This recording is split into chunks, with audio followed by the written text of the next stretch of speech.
வணக்கம் நண்பர்களே. ஸ்ரீரிஷி ஆஸ்ட்ரோவுடைய இன்றைய செய்தி. இன்று நம்ம இந்த குரு பயிற்சி சம்மந்தமாக இன்னைக்கு கொஞ்சம் பார்க்கலாம். குரு பயிற்சி அப்படின்னு பார்த்தீங்கன்னா, இப்போ கடந்த ஒரு ஆண்டுகளாக மேஷ ராசியில் குரு பகவான் இடம்பெற்றிருக்கார்.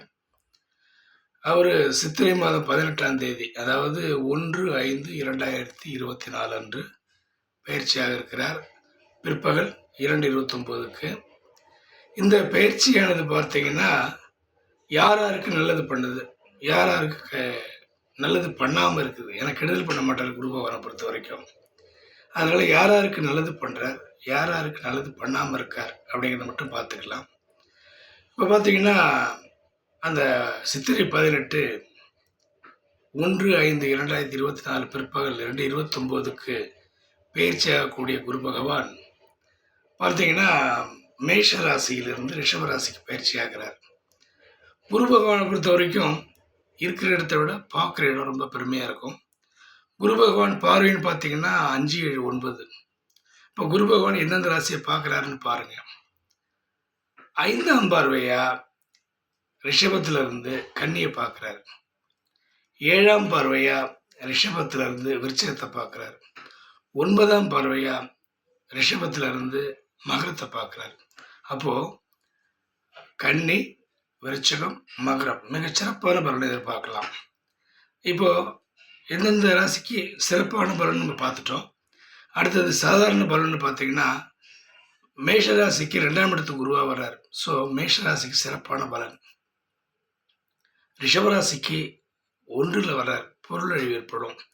அதனால் கொஞ்சம் செலவுகள் எல்லாம் பார்த்து ஜாக்கிரதையாக செயல்படுத்துங்க. அதே மாதிரி மிதுன ராசிக்கு 12ஆம் இடம் விரைய குரு அப்படின்னு சொல்லுவாங்க. அதனால் மிதுன ராசி கொஞ்சம் ஜாக்கிரதையாக இருக்கணும். கடகராசிக்கு இப்போ ஆட்டோமேட்டிக்காக பார்த்தீங்கன்னா 11ஆம் இடத்து குருவாக வர்றாரு.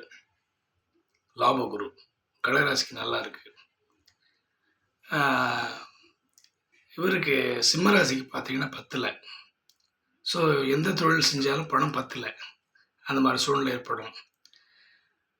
கன்னிக்கு நம்ம ஆல்ரெடி சொல்லிட்டோம், நல்லா இருக்குது. துளாராசிக்கு பார்த்தீங்கன்னா ராசிக்கு 8ஆம் இடம். ஸோ அவங்களுக்கு கொஞ்சம் பணமுறை ஏற்படும், கொஞ்சம் ஜாக்கிரதையாக பார்த்துக்கோங்க.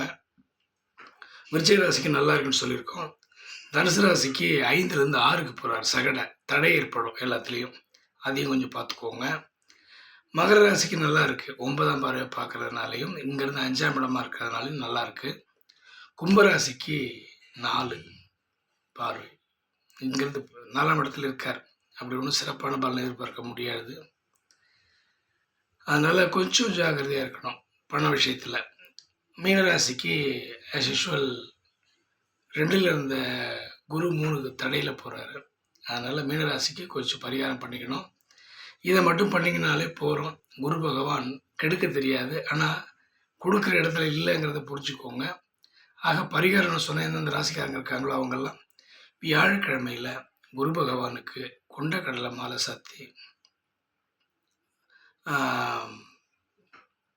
இந்த நெய் விளக்கு இருக்கு இல்லைங்களா, அதை போடுங்க. அதன் மூலமாக கொஞ்சம் அவருடைய அந்த கெடுதல் பலன் வராது, நல்ல பலன் இன்னும் கொஞ்சம் எதிர்பார்க்கலாம். அது மாதிரி